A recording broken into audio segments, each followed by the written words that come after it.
How do you prepare for a role generally? Like for Tonya, obviously you had to learn to ice skate, and was that part of the appeal of the role? Was that you would have to dive in and learn this, or was it sort of the thing you had to do in order to play the part?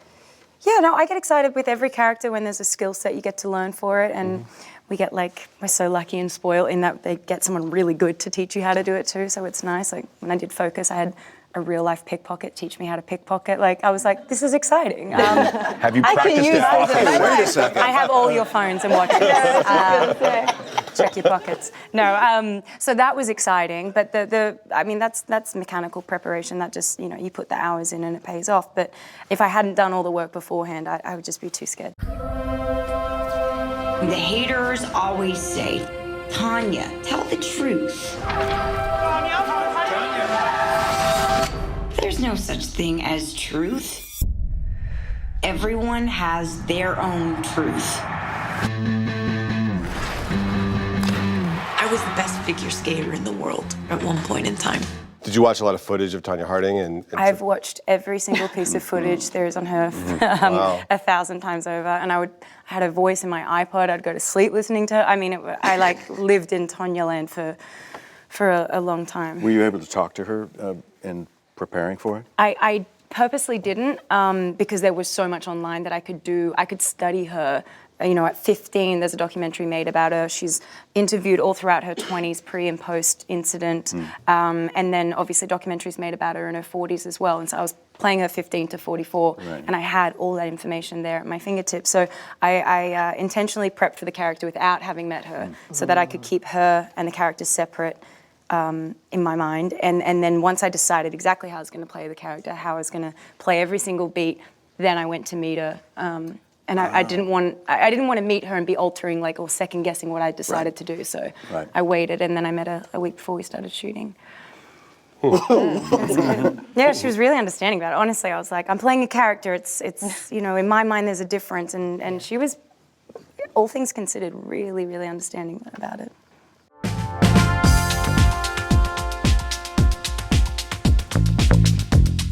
Margot, you come from Australia and you've done a lot of studio movies.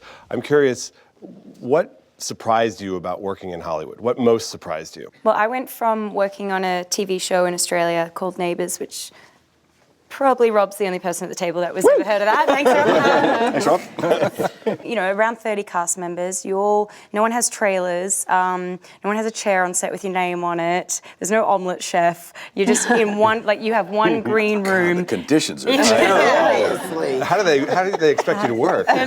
So I that's what I thought a set was, to be in one room with 30 of your castmates, and I've always made the tea for everyone. That was my thing I did, and then I got on set in America, and I was, first just flabbergasted by the production value and how much bigger and more money there was. But then everyone's like, so your trailers or your room's over here, and I was like, on my own? Everyone was separated, and I hated that. I would knock on people's doors and be like, do you want to hang out? It's really weird to be sitting in this room on my own now, and sometimes it is wonderful to have more money for a project. The things you can do, the more hours, we used to shoot an episode a day, and then suddenly we had a whole month to shoot an episode, and I was like, I get how many takes to do this? This is incredible. So, I guess it was just very different.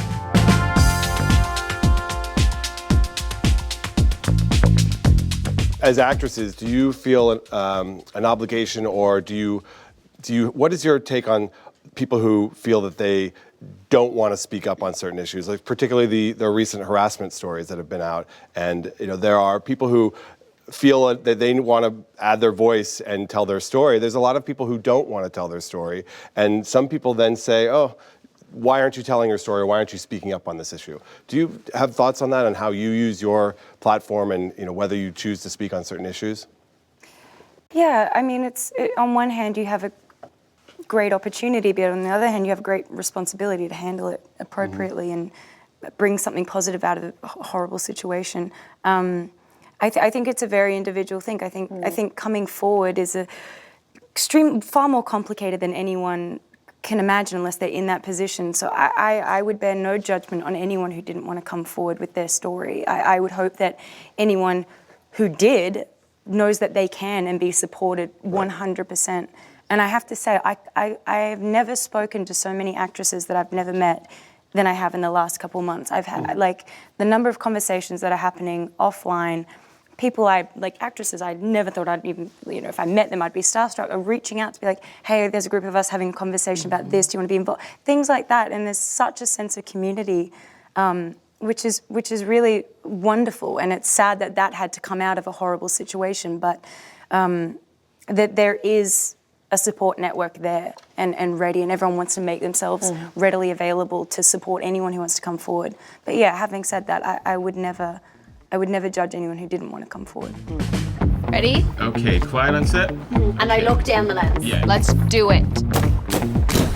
Hi, I'm Margot Robbie. Bryan Cranston. Robert Pattinson. John Boyega. Sam Rockwell. Willem Dafoe. Emma Stone. Allison Janney. Guillermo del Toro. Thank you for watching. Thank you. Thank you for watching. Thanks for watching The Hollywood Reporter The Hollywood Reporter. The Hollywood Reporter. on YouTube. On YouTube.